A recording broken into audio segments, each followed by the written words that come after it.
Welcome to the Ghostly Gallery podcast, a place where we explore the world of horror and mystery in film, television, books, and in popular culture. Well, greetings, everyone. Welcome to another show. My name is Bruce Markusen, and a bit later on, I'll be joined by co-host and producer Tracy, and that's when we'll talk a little bit about our favorite film versions of the classic Charles Dickens story, A Christmas Carol. But first up, I want to get right to this week's guest. We're really honored to have with us the accomplished actor Stephen Macht, both a lead actor and a character actor during a career that stretches back to the 1970s. Stephen has compiled over 100 credits in film, television, and in theater. Stephen has starred in a number of horror films, including Nightwing, Graveyard Shift, and that wonderful cult favorite from 1987, The Monster Squad. And as if all that is not sufficient, Stephen has also worked as a college professor, teaching at both Smith College and at Queens College. Stephen, it's a real pleasure to have you. Welcome to the Ghostly Gallery. Thanks. My pleasure. First up, Stephen, I wanted to congratulate you on your recent Lifetime Achievement Award. It was given to you at the Mystic Film Festival. Tell us a little bit more about that, how the event went. Thanks a lot. You know, Bruce, I'm from Mystic, Connecticut. I was raised from the age of 9 until I went away to college at the age of 18. And then I came back for a while. And when my mother passed away, we sold the family house in sort of around 1964. I left. So, and I have been back. I have friends there, high school friends, high school buddies, 2 or 3. And the gal who is the director of the Mystic Film Festival had written me 2 or 3 years. And, we had a lot in common. It turned out she lives in Mystic now. Her name is Shireen Anderson. She said to me, I hear that she used to live in Brooklyn. Where? I said, Brooklyn Heights. She said, what street? I said, Montague. She said, what number? I said, 68. She said, what apartment? I said, 7D. She said, I lived in 1C for 10 years. You're about 20 years ahead of me. She said, and now I'm asking you to come back to Mystic. Do you know that my mother married a Dartmouth guy who was 2 years ahead of you? I said, this is more than serendipity. I'm coming home. So with that as a background, it was terrific. A lot of my high school mates came out, and I was really warmed. And it brought back memories of Mystic and the first daring sort of exploits of young teenagers. As I said to the crowd at the end when I accepted the award, I remember one event that sort of sums up my work in a way as an actor. There's a famous Mystic drawbridge in the center of town, and it opens when ships that are more than about 12 feet high come through from the Sound going to the Mystic Seaport, which is the famous old seaport. And we used to, 3 of us used to, as the warning bars came down, 3 of us would duck under on our bikes, and just as the bridge started to lift on our side, we would churn those bikes. We were original Butch Cassidy and the Sundance Kids. Churn those bikes, and just as it lifted up, about a 4-foot chasm would be, and we'd shoot across to land on the Stonington side of the bridge. The point was, we thought we could make it, and if not, we'd go into the Mystic River. Luckily, we made it. But that feeling of sort of taking a dare, a leap of faith, is what I encounter with every role that I do. It is, what do I bring to that role that is the best part of courage that's in me? What am I risking? Yeah. At any rate, so that was a terrific return home. And I talked a little bit about that feeling of returning to Mystic, if that means anything. So it was really nice. Did the town seem a lot different to you now? Oh, yeah, it's totally, it was a sleepy little, New England village when I grew up from 1951 to 64. There's the same villages there, but, it's a tourist place now. Everything is touristy. My house that I lived on 8 Pearl Street, which my brother and I sold for, I don't know, $16,000, is now selling for $1 million. Wow. I mean, just to say, I would recognize it. My family had 4 or 5. My mother had cousins and uncles, and they were merchants, as well as my grandfather owned a haberdashery right on the edge of the bridge, and so did 4 or 5 cousins. So Mystic is a familiar place. All those stores are now, run by different people. They don't exist anymore, but I still felt a sense of, look at these streets. This is where I came from. This is what Sure. Anyway, yeah. Yeah. Stephen, I saw an interview from about 5 years ago where you said that growing up, you wanted to be a baseball player. Right. And being that I'm a huge baseball fan and I actually work at the Baseball Hall of Fame in Cooperstown, I love hearing that about you. I mean, you hit home with me on that issue. Right. I played ball from Little League right straight through high school and into college.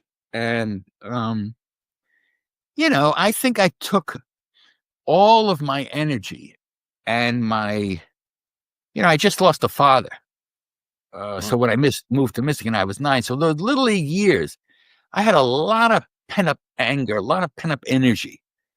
And I became a pitcher at the age of 10, right straight through all of Little League and into Babe Ruth League. What does a pitcher mean? I mean, I threw hard all the time. I was not a sophisticated pitcher. I had no stuff. I just threw hard, and hard enough to, earn a place in the junior league. But when I got to high school, they made a catcher out of me because I had a good shot, an arm, a quick arm to second base.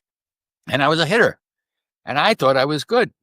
But as I progressed, and a couple of scouts said, come to scout for the St. Louis Cardinals and the Dodgers. And my mother looked at me and she said, you're not going to play baseball. You're going to college. You're not going to be a baseball player.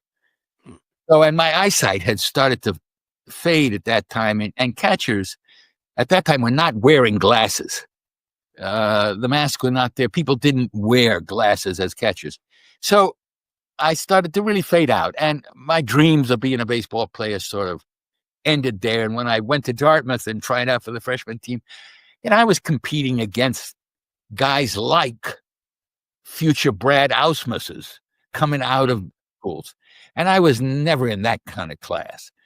But my love for the sport always has sustained right straight through. I was a big Yankee fan for all these years. And what can I tell you? My kids, my son, Gabriel, who plays Harvey Specter on Suits, who played. If you really look closely, he was a big Yankee fan. He had Yankee baseballs in the back of his, in his office. And he and my younger son, Jesse, is a major. He still plays to this day. He's now 43 years old. He still plays in a hardball league and a softball league here in Los Angeles. So the love of the game is there, and hopefully he's now got 2 sons, and one of them is starting to hit a T-ball, and we're going to raise a new family of ball players. Nice. As a grandfather. Of course, you're living on the West Coast now, so have you switched from the Yankees to the Dodgers or the Angels or someone else? I never became a Dodger fan. And the reason for that was I lived in Brooklyn Heights on Montague Street. Montague Street, the corner of Montague and Hicks. The Dodger Hotel in town was called the Bassett Hotel. It was right across the street from where I lived. And I used to come out every time the Dodgers would play the Yankees in World Series and get the shit beat out of them. And as a kid who was growing up, I remember the last one. It was either in, you would know better than I don't know, either in, probably I was 8, maybe 48, 49, 50, when they lost the last time. I remember them coming home on the bus, the team bus. And they used to wear these wonderful white and blue uniforms. And they would come back totally depressed, get off that bus dirty. Mm. And the motto always of my friends was, wait till next year. Well, I was standing on the manhole cover on Hick Street, watching them go into the Bassett Hotel, and I thought, the hell with you. That's over. I can't take losing anymore. And on that manhole cover, I became a Yankee fan and was a Yankee fan all the way straight through. Wow. That's a young boy remembering that. And I used to go in a trolley car to Ebbets Field with my brother to watch the Dodgers at a very young age, right out of Borough Hall. So those are my memories. And I never, ever became a Dodger fan once I was out here. Yeah. That was a kid's memory that hung on. Well, you have something in common with Vincent Price, because his daughter told me that he was a huge diehard fan, used to regularly go to Dodger Stadium, and on at least one occasion, he was sort of a stand-in vendor. He had fun throwing peanuts and Cracker Jack around the ballpark to fans that wanted the snacks. Sure. He loved the game, and I'm glad to hear that you love it too. Right, I do. And, my cousin, Danny Schlossberg, I mean, you guys are real ball fans and historians, all of that. And he always mocks me. He always writes to me about the Yankees. And I said, look, I throw up my hands. What am I going to tell you, Danny? Yeah. The Braves ain't doing so hot either. Right. I owe a debt of gratitude. Dan helped set this interview up. He really created the contact between me and Stephen. Dan has written about 50 baseball books, often participating in our author series at the Hall of Fame. So I'm wondering when you realized that baseball was not the way you were going to go. When did you sense that acting was the career that you would pursue? I think it was at Dartmouth. I know it was at Dartmouth. I had tried out for the baseball team. I was a great swimmer in high school. I tried to join the swimming team, and all I saw was bubbles in front of me from guys who were 6'3" and looked like that. I never looked like that. And I decided, listen, you can't compete against these guys who've been training all their lives as swimmers and ball players. And one time, I think in a philosophy class, a great philosophy class, that all freshmen or sophomores took at Dartmouth, there was a guy in back of me who, as the professor was lecturing, I heard him say, I mean, who's doing that in the philosophy class? I turn around and I see this guy and he winks at me and we become friends and we start talking.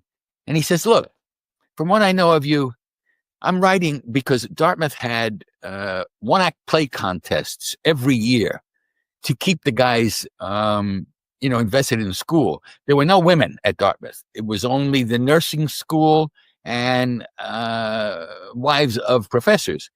He said, I've written a one-act morality play about a lion who eats Christians. And I think you would be terrific in that part. You want to play the lion? I said, okay. And who was that guy who wrote my first play? Michael Moriarty, who was a really wonderful actor, is now retired. And you look up his credits. He was my classmate, and we roomed together at Dartmouth. And I went on not only to do one-act plays, but became part of the Dartmouth Players. And somehow, I asked a really good friend of mine, who has since passed away. His name is William Lucking. Look him up. He killed everybody on television and movies from the 70s right straight through the 2000s. And I met him in Hawaii, and I said, finally, Willie, why did you become an actor? Why have you become an actor? You're an educated guy. I'm an educated guy. Why did you become an actor? He looked me deadpan in the face, and he said, some asshole clapped. And I got to tell you, that was primarily the reason. Finally, I did something where somebody clapped. So I must say, at the kid's moment of a 19, 20-year-old discovering that how he felt and what he had to say as an actor drew attention, that part of, you asked me, why'd you become an actor? That ego part. Mm. Now, that's both a strength and a weakness, as I have learned over all these years. If it's only an ego, as you grow, you don't know who you really are. And the maturation of an actor, like a pitcher, you're not only a fastball pitcher, you don't throw hard all the time. You must learn a technique. You Mhm. have to learn what your strengths are as a human being, what the weaknesses are, and not be afraid to investigate all of that. As a wonderful teacher of mine later in my career that I went back to study with because my career had dipped, his name is Milton Katselas. He had a wonderful Saturday master's class, and most of the actors that you see on television are not so many anymore because they're getting too old. Mhm. Were in that class 25 years ago. And he used to sign parts. And he would say to every actor, listen, do this part. And some of the actors would say, no, I'm not playing that. In front of 150 well-known actors on the stage, I'm sitting there. And I said, I don't want to play that part. He says, listen to me, Stephen. I know you better than you know you. And you know, when I give you this part, I say to you, why don't you want to play the part? And you say to me, because he's a bad guy. I don't want to play this bad guy. And he said to me, listen, Stephen, you, like most assholes, as the actor, you have not broken through yet. You're experiencing what I would call is an organ reject. Something in you says, no, I don't want to be seen like that. And I'm telling you right now, as your teacher, that's the very part that you have to investigate, because you're hiding, you're covering all the legitimate dark emotions that you need to play this part. So take another look, or get the hell out of my class. Throw a rock on Roxbury Drive, and you'll hit an acting teacher. Yeah. I'm telling you what to do. Now you do it. So what am I going to tell you? That was the reason I took the part in Graveyard Shift. Mm. He looked at me and he said, you got a real opportunity to become more of a person, more of an actor, to control all of those thoughts and emotions that you cover up from day to day. Actors are fearless, and they have enough technique to know how to go and how to allow themselves to inhabit parts that they didn't think they liked. Yeah.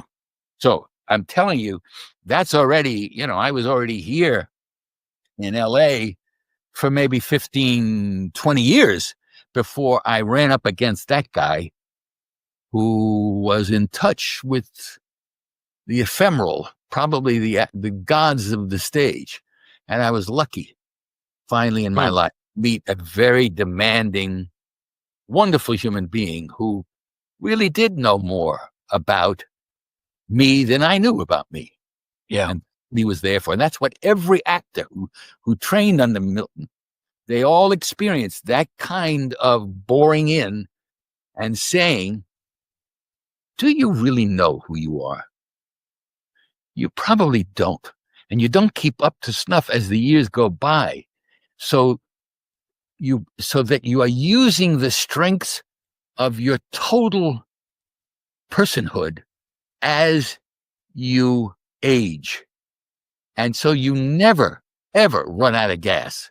It's always there. So that was a big lesson that I had to learn as a young actor, even though I was successful playing the hardball guy, the guy who was throwing strikes most of the time. But, after a while, that gets boring. Yeah. And after a while, the hitters know what to do, and they see it coming. So to the casting director, so I had to develop other parts of myself. Anyway. Yeah. Means that. So it comes down to a willingness to challenge yourself, to maybe take yourself out of a comfort zone, try other things that maybe you can do pretty well. Absolutely. That you must do. It's a command. It's, every time I read a script, I have Milton right on my shoulder like this. He's sitting there. And I look and I think, I don't know, Milton. You think, what do you think? I look at it. You say to me, take the script, lie down on your bed, and just read the words. Mm. Just read the words. Don't put anything in it. And just see what comes out of you. What do the magnetic words draw out of you that are different than maybe what you thought? Because the script is a magnet. It says, only you can give me what you have to say the words and become this character the way you do it. So there is a chemical reaction that is happening. And you got to pay attention to that. That's the gold. That's called mining the gold of the actor. So when he put it like that, I think, all kinds of stuff opened up for me in terms of my own power. Yeah. If that makes any sense to you. Absolutely does. Let's go back to Michael Moriarty for a moment. Distinctive, quirky actor, as you mentioned, long and accomplished career. The two of you hit it off right away? Yeah, we did. And we became that was in our sophomore year. And in my senior year, we became roommates off campus. We lived off campus because at that time, Dartmouth was a boys' school, and no girls could come and visit you in your room in a dormitory. Moriarty was ahead of the game and invited me to share a room off campus, and we lived over the town cop. So it made it very easy for us to entertain young women who came to visit us at that time. Yeah. We were, 19, 20-year-olds. So Moriarty was thinking ahead here. Yeah, he was. And he and I, we graduated. We went and we played. There's a funny story. My first big role came at the Colorado Shakespeare Festival. He and I both went. And I had really no credits except a couple of credits that I had done at Dartmouth. And he had already played a lot of parts. Mm-hmm. I think he had just done a lot of work. And the play that all the actors had to do an audition. The director sat in the audience, and from your audition, they would cast you into 3 or 4 plays. That's what it was. So he wanted to play Romeo in Romeo and Juliet that they were doing that summer. And I had no real text experience. I had played the Xerxes in a play called by Aeschylus, The Persians at Dartmouth. It's about the young Persian king who sacrificed the whole youth of Persian Empire to the Greek army when he tried to invade Greece and he was defeated. And all I had to do as I came on towards the last quarter of the play was wail, moan.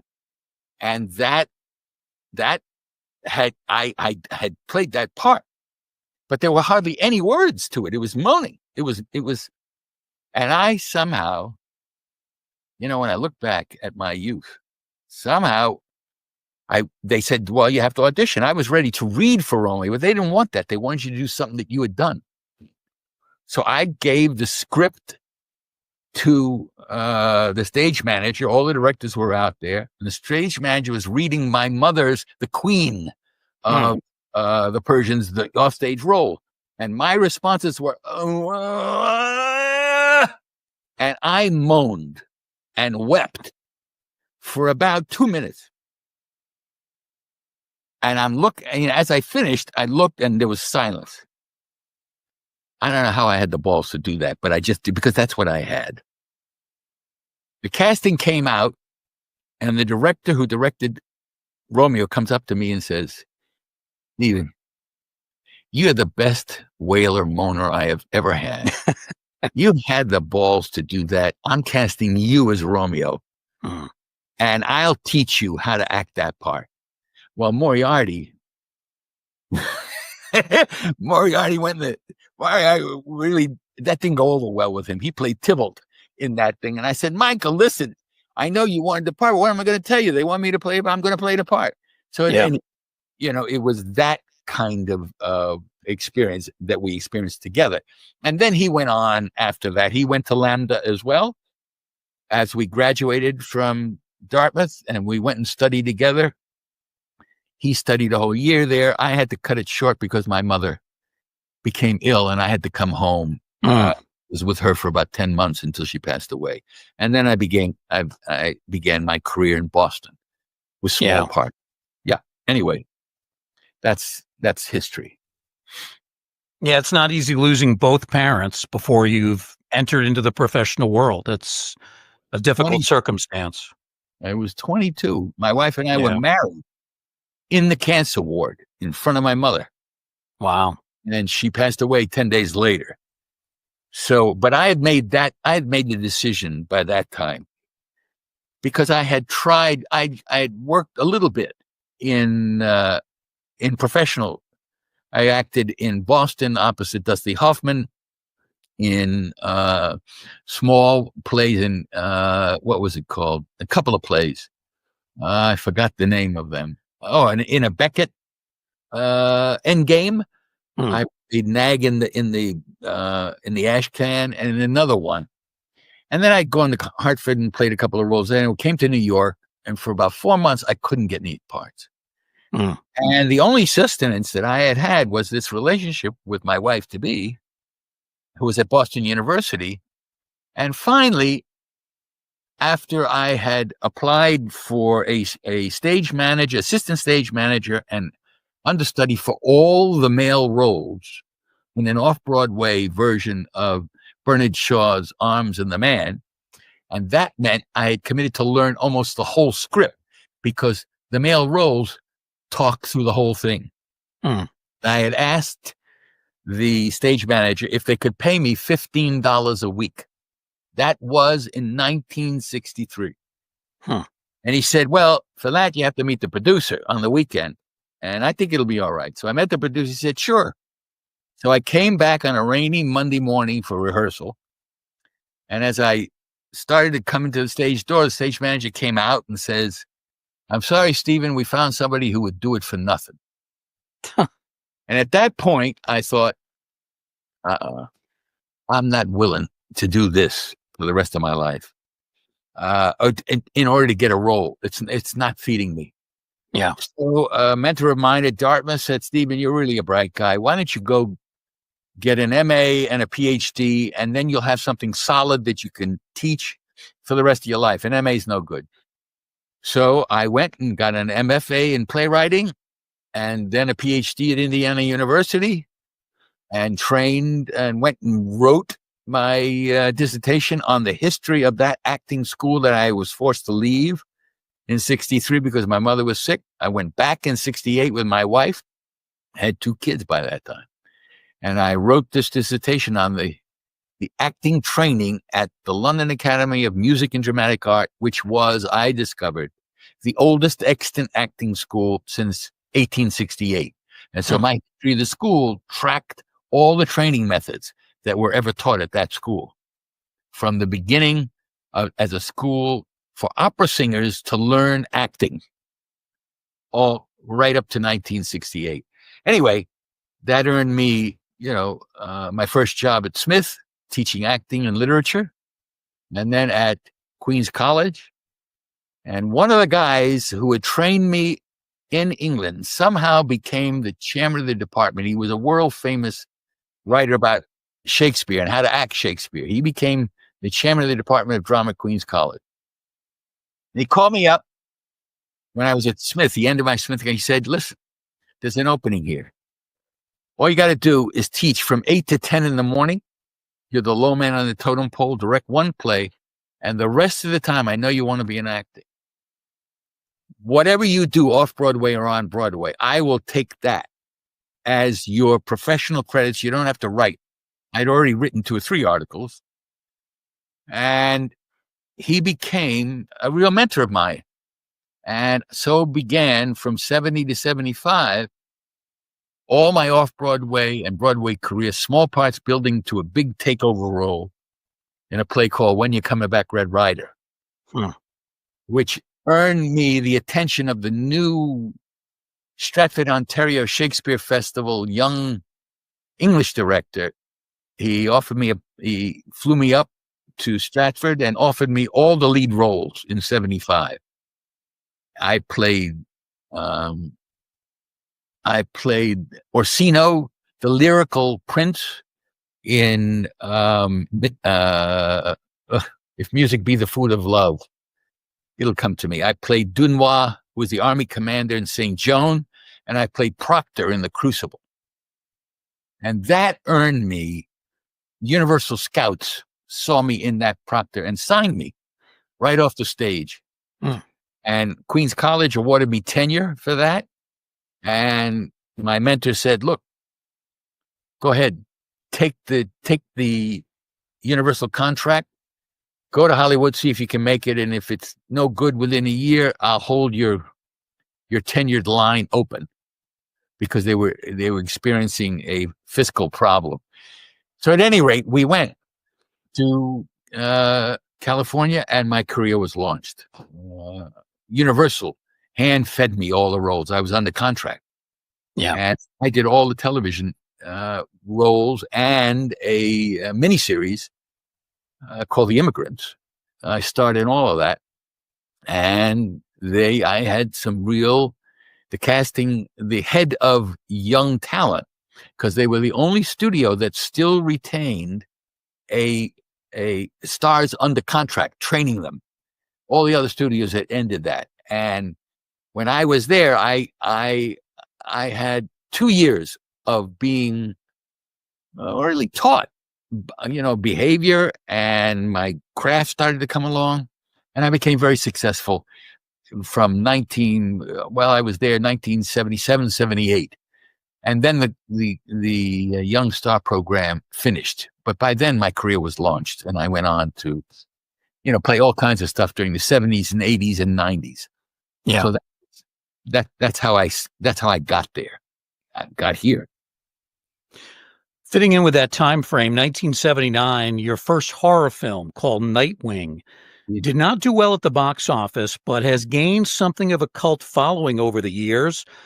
I've seen it several times. I think it's pretty darn good. How do you view that movie now? Well, I must say, my agent at the time was a guy by the name of Lenny Hershan. And the writer of that script was also a client of his. And a friend of mine who was also at Stratford after me, and a Canadian actor, Nick Mancuso, he and I came in and we met.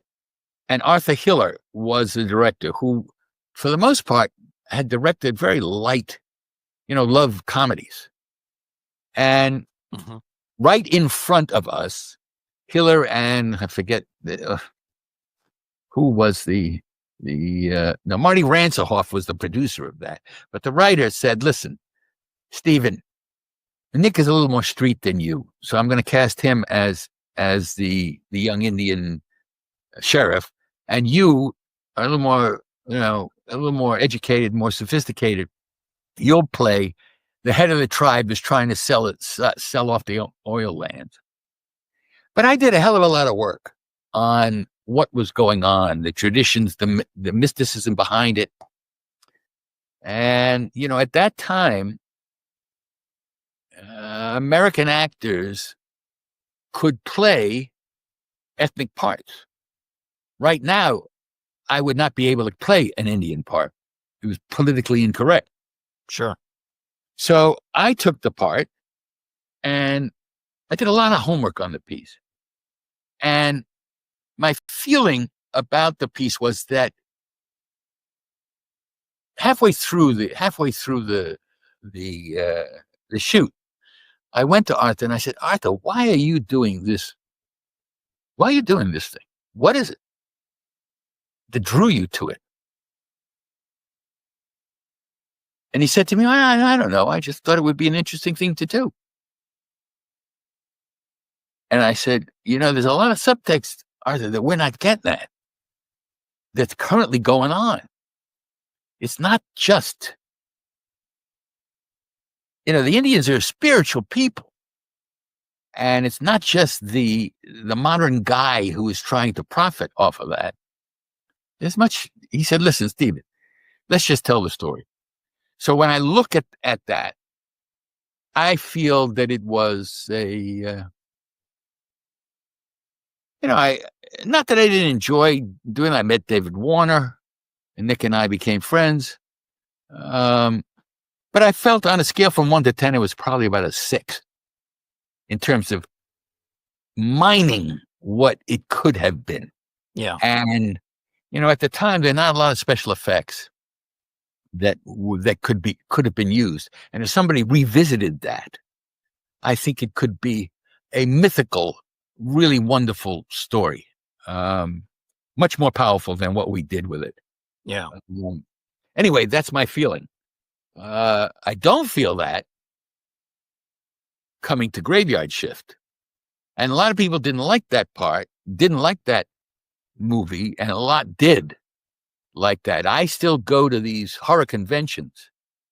And the last one I went to, I'm signing autographs, and 2 guys come up to me, and they unfurl a banner that is 6 feet high and 15 feet wide that says Warwick Graveyard Shift. And they unfurl it, and I said, oh my God, you're making my day. They said to me, Stephen, you don't know what an impact you made on us. We're from Peoria, Illinois. Every year on the 4th of July, when you guys in the film closed down for the cleaning of the grave, we show that movie. I built a theater in my home, and we unroll the banner, and we all know your lines. We know every line that you say. It's found effect on us. We love that movie. Well, come on. To get that and then talk to me about the movie, what it unearthed in them.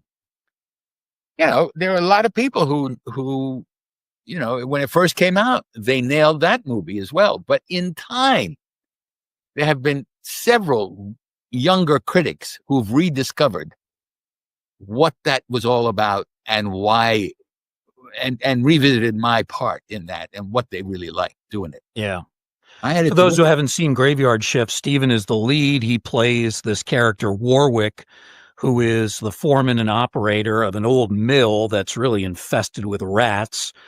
And Stephen plays a character that I guess best could be described as a real bastard, not a very caring individual. You handled it well. And you also handled it with a very distinctive accent. You sound nothing like yourself, but I thought you did a wonderful job with that. And again, that I was the only one in that cast. I went up to where Stephen King lives. That's where we shot it. And a Mainer rock and roller guy who had coached actors before. He was with me day after day after day, Skip Wheeler. And I would speak the lines to him, and he would say, that's it, Stephen, you got it. That's it. Yeah. I remember one time in one line, the line was, this place is dirty. We're going with a graveyard shift here. He'd come back. I would come off, and in the rehearsal, I'd come off the rehearsal, and he'd say to me, Stephen, don't say that line. Now listen to me. Just say the line. Let me hear you say it. This place ain't been clean since Christ was a kid. Which is a much better line than it's dirty. So there I was. And he was with me every line. And I was the only one who attempted, after this organ reject response with my teacher, I went up there 2 weeks in advance. I lived alone. I haunted and went only to working class bars and restaurants. I bought my own costume. I let the goatee grow. I had a punching bag in my hotel room. I became this guy. And I said to I said to Ralph Singleton, the director, whom I had known from Cagney and Lacey, I said, listen, Ralph, I'm going to live alone, and I'm not talking to anyone, any of the actors, during the whole shooting of the period. Doesn't mean I don't like them, but I'm not hanging out with them. And he says to me, Stephen, don't do that. They're going to hate you. And I said, that's okay. That's good for the role. All they need to know is that I'm driving the train. And that's it. He said, all right. And for about 8 weeks, that's what happened. I was inside that part. And all of the darkness, all of the fun of being a terror, the fun of seeing how people will react when all they got is nothing. And I know they're being consumed. What is that demonic pleasure that people take in seeing other people suffer? Yeah. What is that? Now, that exists. I didn't want to look at that. But this part in Bangor, Maine, that's where King lived. This part allowed me to go there. To go there, and all that, sort of repressed shit that I felt towards, and we all do. We all have those feelings. How everything, when without a moral code, what would you be? Yeah. What would you be?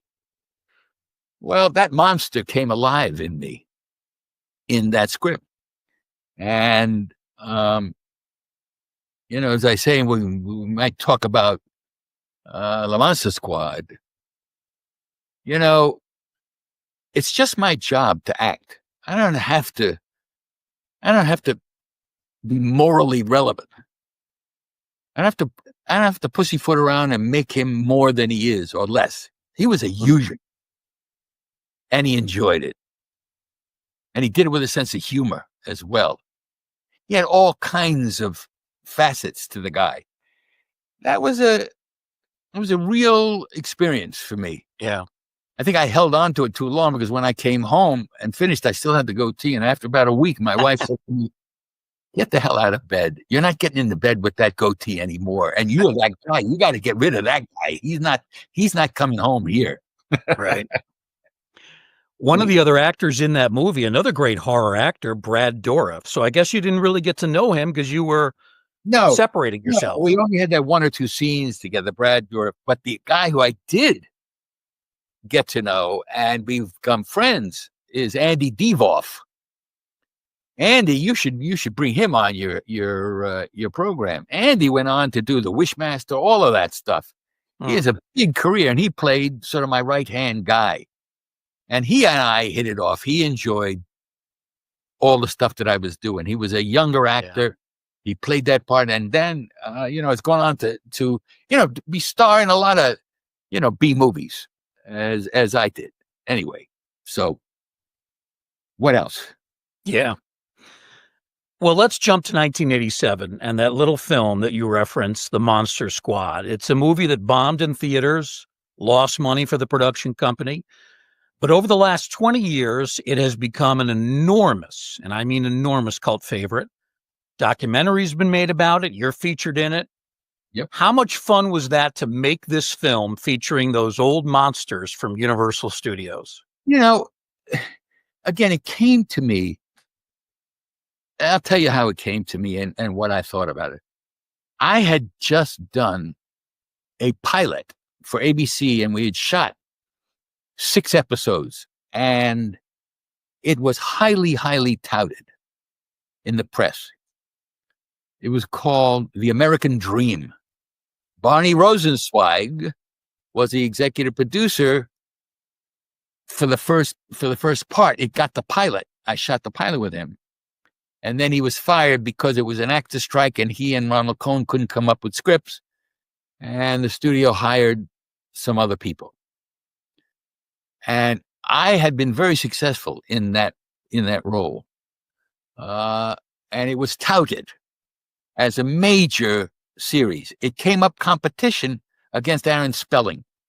And Aaron Spelling said to ABC, if you put that show in my time spot, I'm taking all my shows away from you. And that's the reason it was canceled. Right? Why am I telling you the story?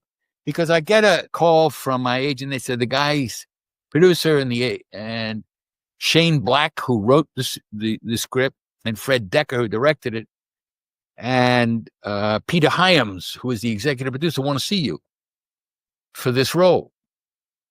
And I said, all right, I read it. And, it was it's not the lead role, but he's the dad, the cop. So I walked in and they introduced me to everybody. And Hyams says to me, you know why you're here? I said, yeah, I'm going to read for Dell, for the role. He said, that's not why you're here. He said, you did a series called The American Dream. My wife showed it to me, and she loves you. She wants you in this part as the father. You want the part? I said, yeah. He said, you got it. Goodbye. That was it. That was how I got that part. And, by that time, I'd had 4 kids. And so a father with a couple of kids was not a new part to me. He's sardonic, but he's really devoted to them. And I had experiences, exactly with Mary Ellen Trainor, the same, you're not home, you're a cop. My wife, you're an actor, you're away, you're all of that. You're here, you're not here, the division. I knew all of that. It was second nature to me. So it was just sort of playing it. Now, I didn't really expect anything. It was fun. The 1 or 2 times I had to come into contact with Duncan Regeur's Dracula, when shooting the gun or whatever that was. And the 1 or 2 times, and boy, he's great in the movie, isn't he? He really is. He's terrific. He's a wonderful actor, and you should look into everybody who sees this should Google him and see what a fine artist painter he really is. That's where he makes a living. He's a great painter. And we've become friends over the years, going to these conventions. And what happened was, so I really didn't pay much attention to it. It was just a step in my career. I didn't expect anything from it, Bruce. I really didn't. So when it fell in the toilet, I thought, look. And then I asked around and I said, why was it received so poorly? And some of my friends in the business said, because the people who promoted it didn't know what they had. They gave it, it was given a 13 rating, whatever they call it. You had to be 13 years old. PG-13, yeah. PG-13. And that killed it because it was made for kids who were about 8 to 12, right? So kids could not come to see it alone. They had to come with their parents. And that's not really a parent movie. So it went in the toilet after about a week. But the kid who played, Andre Brower, played the lead kid, without him, it would never have reached the light of day. He was probably 13, 14 when he played that part. And as he grew older, when he's 17, 16, 17, he took a pirated version of the VHS and went to the Alley House in Texas, I think in Houston, and showed it there. And so began a series of piloted showings at various venues, and word of mouth grew. So that finally there were demands and people were writing letters to the studio. And finally the studio released a DVD. And we just finished, I don't know, our 25th or 26th, I don't know, or 35th anniversary of when that picture was made.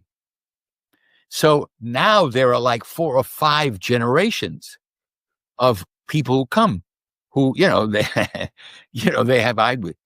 kids who are, come to these panel discussions, who are, 8, 9 years old, who love the movie and has become a real cult hit. And they always ask me, what do you think that movie could be remade? And I say, no, I don't think it could be remade. I said, because what the virtue of it was is here are kids from, well, the daughter is in about 4 years old till about 13. And what do? They fight the monsters of the world. It's not just fantasy. It is an allegory that's going on. It's saying the best in the youth, their instincts are right. And they go up against, God knows they didn't have any idea who these people were, monsters. And ultimately, the Hollywood version is that they defeat the monsters. And what is the subtext of that is that there are monsters in the world. And that picture says you got to go out and fight them. God knows there are monsters afoot now in our world. Yeah. And that's the message you give at the end of each of those talkbacks. There are over 800, 900 people that come to every one of those sessions. So the picture, it's not just look at these universal monsters. Why has it held on? I believe it's for the message that I'm saying. The subtext of it is that you can live up to the best that is in your youthful idealism. And if you hang on to that, you can succeed in the world and defeat monsters that exist. They're all too willing. What does Dracula want? Think about that. Anyway, so when you ask me about this, I've been with it a long time, and I've thought about it a long time. I believe, whether consciously people understand that or not, I believe they're experiencing it at that level. There's something that speaks to them, an idealism that's there. Yeah. So anyway, over the years, that's what I've learned.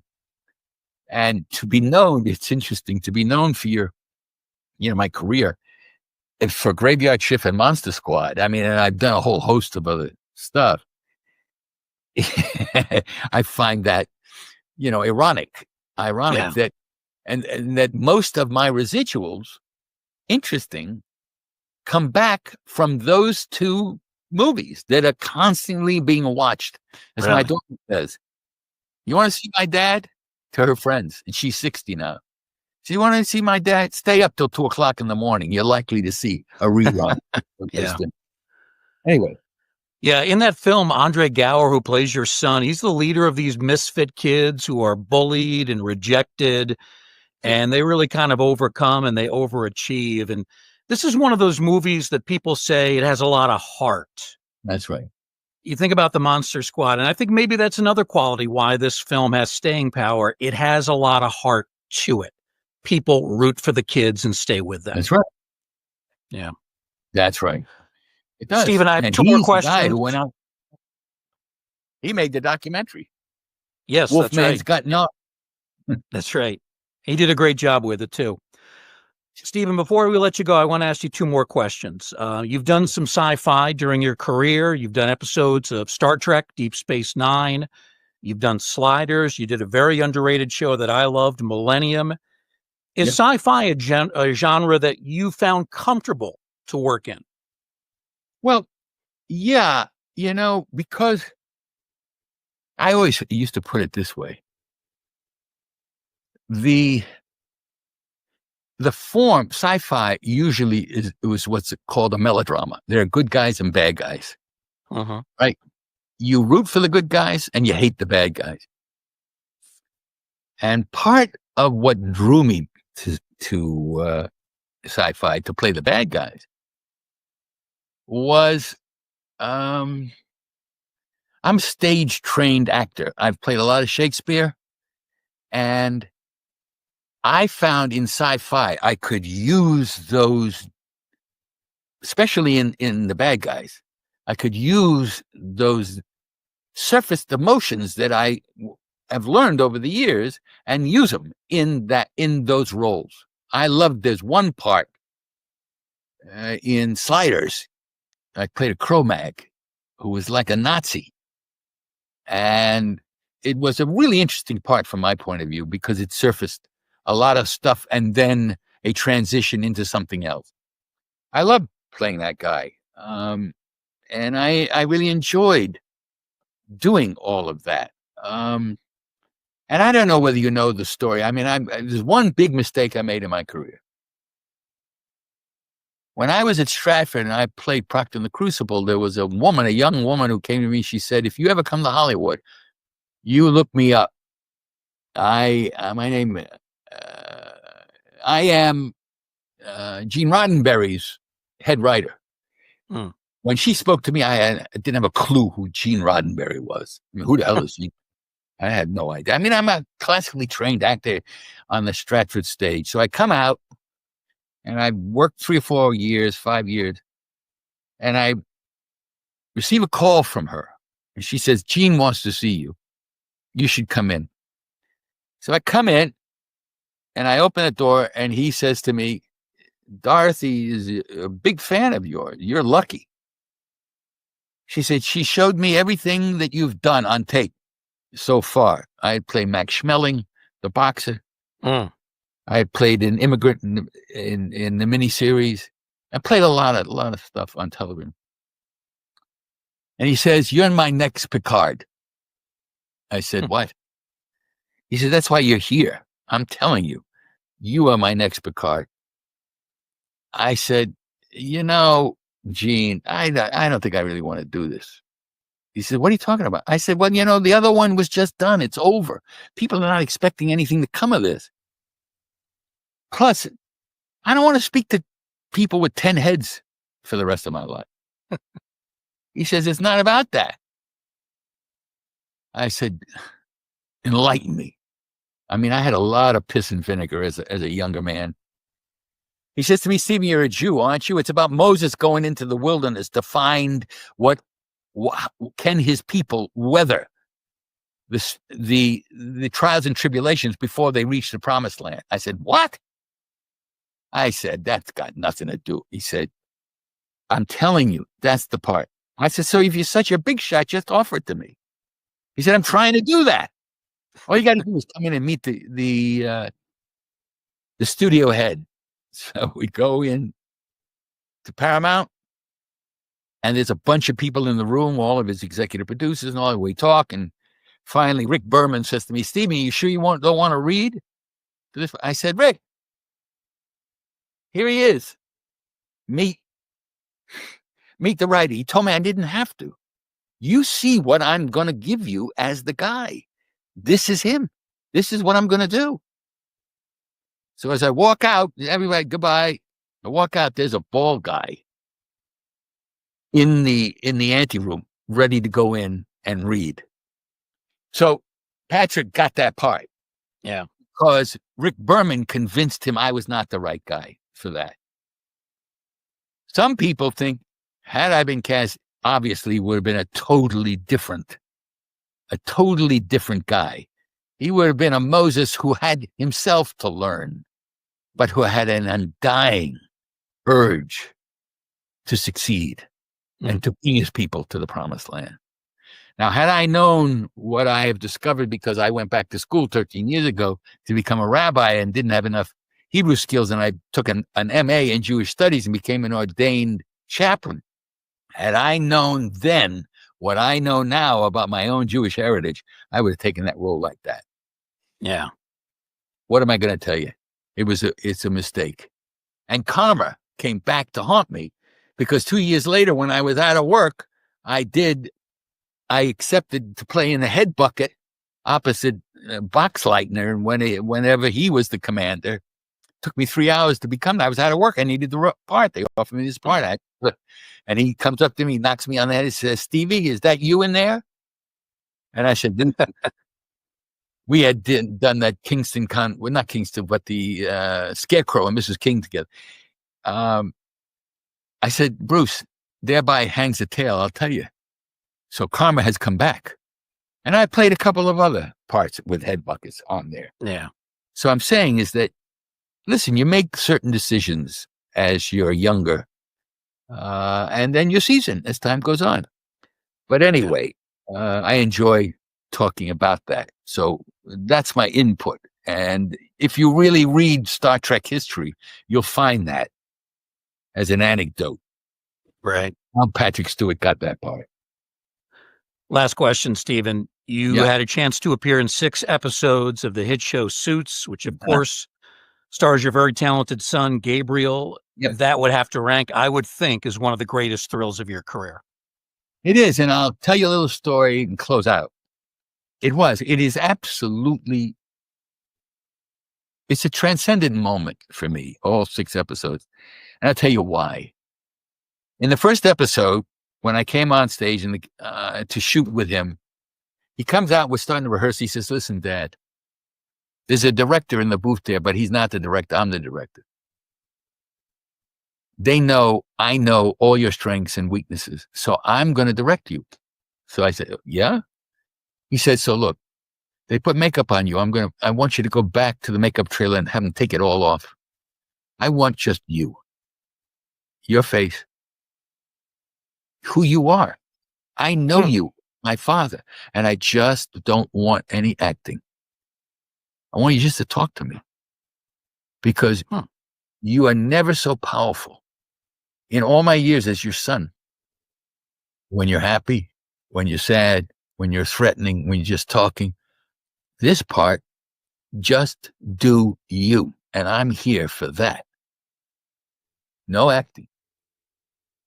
He said, and usually the star of the show, me, I get the second close-up because I learn my lines having the visiting actors get their close-ups first. So I get a chance, but I'm not going to do that with you. I'm going to take my close-up first because I know you haven't done it for a while and I want you to succeed. And so he took his close-up first. I get my close-up. He says, now I'm going to yell action. I'm going to say action and just talk to me. And when it's over, when the scene is over, if I don't think it's right, I'm just going to give you the lines again. And we'll proceed from there. He says, so are you okay with that? And I'm thinking to myself, my son is telling me I've been 50 fucking years in this business and he's telling me what to do. And I paused. He's right. I swallowed my pride. And I just talked to him. At the end of it, he says, cut print. Dad, you haven't been as good as that in a long time. So what I took away from that was here's the son who fathered his father. What a gift. Yeah. Transcended me. And I lived 5 or 6 more times opposite him in that. What a blessing to play opposite my son and see the graciousness of this young man come fully alive and give me the gift of restoring me to myself as an actor, powerful actor without having to do anything. Just saying it to him. Yeah. When you tell me, did you enjoy it? Never a better moment in my career. 50 years of it. Stephen, this has been wonderful. Really appreciate you. You've been generous with your time and great recall and memories from a wonderful career. Thank you. I appreciate it. And thanks for asking me. Have a happy holiday season. Thanks a lot. Yes, you too as well. Our guest, Stephen Macht. Our thanks to Stephen. We'll take a short break. When we come back, Tracy and I will discuss our favorite versions of A Christmas Carol. Back in a moment.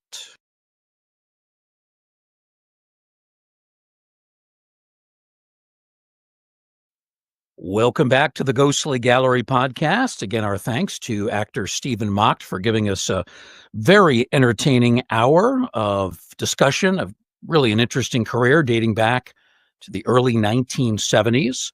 We're going to switch courses a little bit now, well, more than a little bit. We're going to talk about a piece of Christmas that really is a classic feature. And it was way back in December of 1843 that one of the greatest ghost stories ever, and really one of the finest pieces of literature ever, A Christmas Carol, was first published in London. The 65-page novella tells the story of Ebenezer Scrooge, a rich but miserly man who treats everyone, but especially the poor, with contempt. He is visited by the ghost of his former business partner, Jacob Marley, who tells him that he needs to redeem himself. Marley also warns Scrooge about impending visits from 3 other ghosts. Each of these spirits will present him with visions, some very unpleasant, that will challenge Ebenezer to make amends and change his ways. Charles Dickens wrote A Christmas Carol at a time when Victorian England was intensifying its celebration of the Christmas holiday. It was really a time when the giving of greeting cards and the staging of Christmas trees and other kinds of decorations became extremely popular customs throughout the country. Right from the start, A Christmas Carol became a hit with readers in England. This is kind of hard to believe, but the first edition sold out within 5 days. That's how quickly it went. And that prompted 12 more editions over the next year. The book became so popular that it influenced the way that Christmas would be celebrated over the coming decades, with family gatherings, parties, games, and a generally festive atmosphere.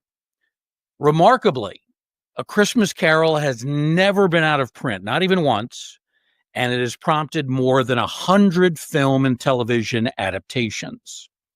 So as we welcome Tracy Asteria back onto the show, we're going to have each of us discuss our favorite film versions of A Christmas Carol. And Tracy, we're going to begin with you. What is your choice, your favorite screen adaptation of Charles Dickens' masterpiece? So it is 1951's version. It's called Scrooge, or it's also known as A Christmas Carol, and it's my absolute favorite version. It kind of really hits on this really intense emotional level. It's very nostalgic and everything about the movie. It's exactly how I picture the story from the novel. And, the costumes, the scenery, it is Victorian London, and it feels so authentic, and I just really, really love it. And it doesn't forget that it's actually a ghost story. So it kind of balances, the spooky side as well as the heartwarming side of the whole thing. And Alistair Sim, his portrayal, I think, is amazing. He's kind of the heart of this film. His Scrooge is not just cruel, but he's tired and he's grumpy and he's lonely, and he feels very human, especially this day and age. Yeah. He really feels human. And, he's got a past. So you see some of his past and how he carries, some of the memories of things that were not so great. And this story, it does stick close to Charles Dickens' story and a lot of the same iconic lines. And it's such a believable performance. And by the time that Scrooge wakes up on Christmas morning, you see this transformation, and it's not just kind of like, woohoo, he's all happy Christmas is, the way it is, and he's a changed person. But I just think the ending is really satisfying because, yes, it's humorous. His change is funny, but I think it's very believable, and I really like it. And the ghosts themselves are super creepy in a weird way for a Christmas story. It's dark and moody, and I just I really like it. It felt kind of supernatural too. So I really like it. And it's only 86 minutes long, so it's not really, like a really long story. It's 86 minutes. It's a great watch. Bruce, I've never seen the colorized version, and I don't want to. I Right. always watch the black and white version. And, I think my favorite ghost is the ghost of Jacob Marley, because he just kind of like gives you the creeps with the chains rattling. I just love it. I think it's the story that I've watched most growing up as a kid. I had the VHS copy of this movie. I don't have it anymore, but I do watch it every single year on streaming services on Tubi. So Yeah, my absolute favorite. What about you? Well, I'm going to get to that in a moment, but I want to grill you a little bit here because it's been a while since I've seen this 1951 version. Mhm. So I have some memories of it, and I've seen some clips of it recently, but it's been a few years since I saw it from start to finish. So if you were to assess Alistair Sim, how mean he is on a scale of 1 to 10, before he goes through his transformation and his new awareness, how mean would you say that his character is? 1 being the low, 10 being the high. I would say 1,000. Really? Yeah. He's very bitter, he's very mean, and it's not just, like, the stuff that he says and just his actions about, "Don't you touch another piece of that coal," and, send them Yeah. off to the workhouses. It's the physical look on his face. It's just he doesn't have to say a word, quite honestly. You can just feel it through the TV screen. Right.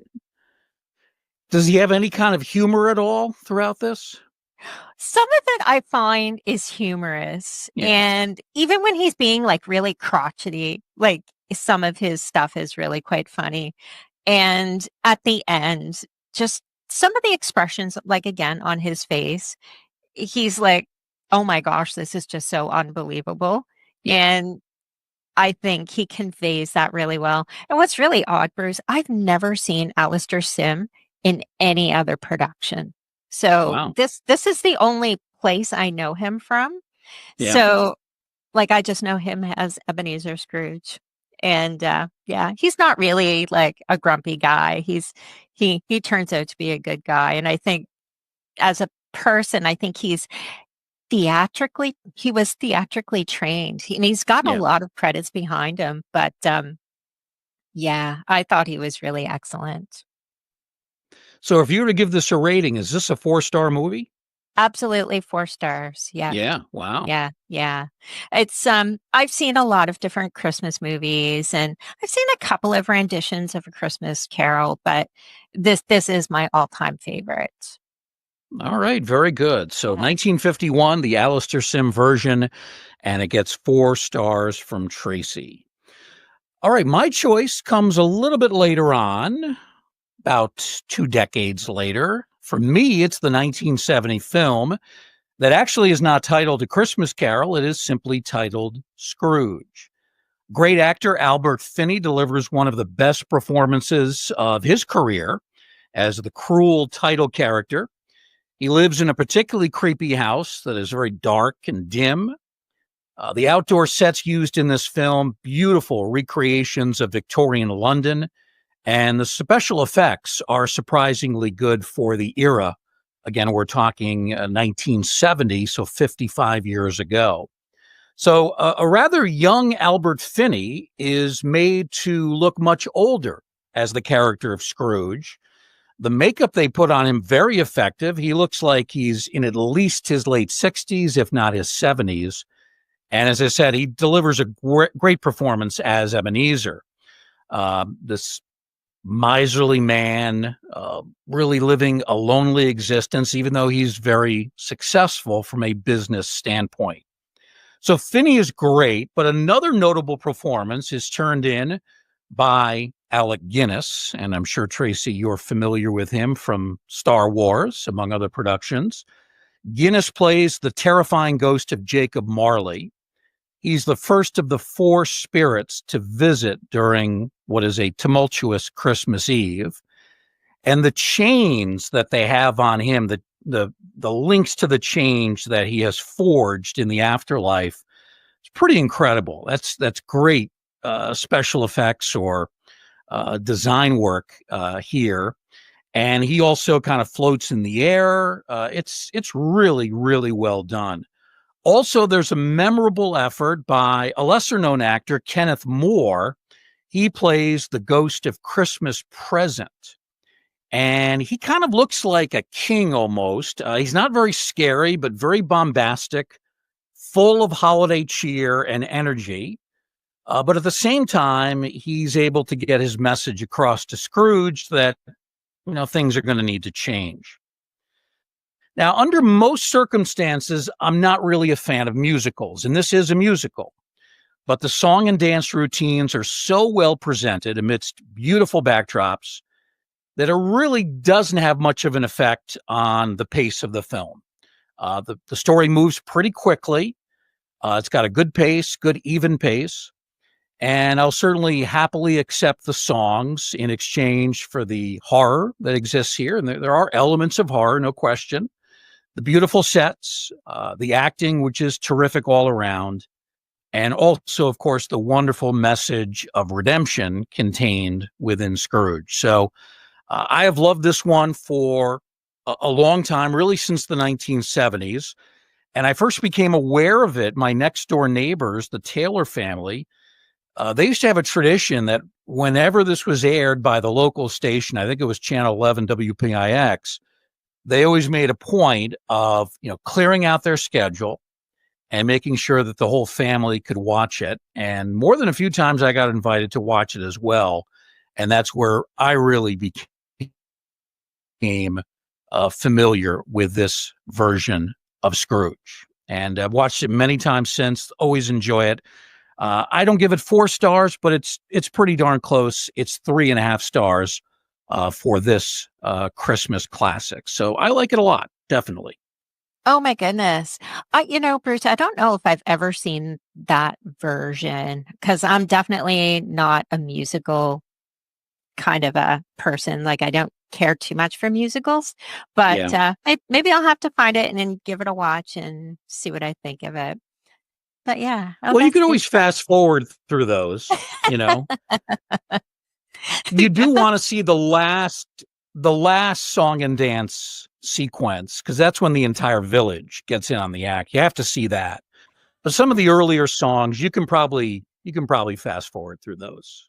Oh, interesting. And really, interesting. It's such a compelling movie. The pace is so good that the music doesn't really interfere all that much. And again, I'm not a big musical person, but for me, the other aspects of this film are so good, I'm willing to put up with those interludes. And they are, the choreography on these dance routines is really, really good.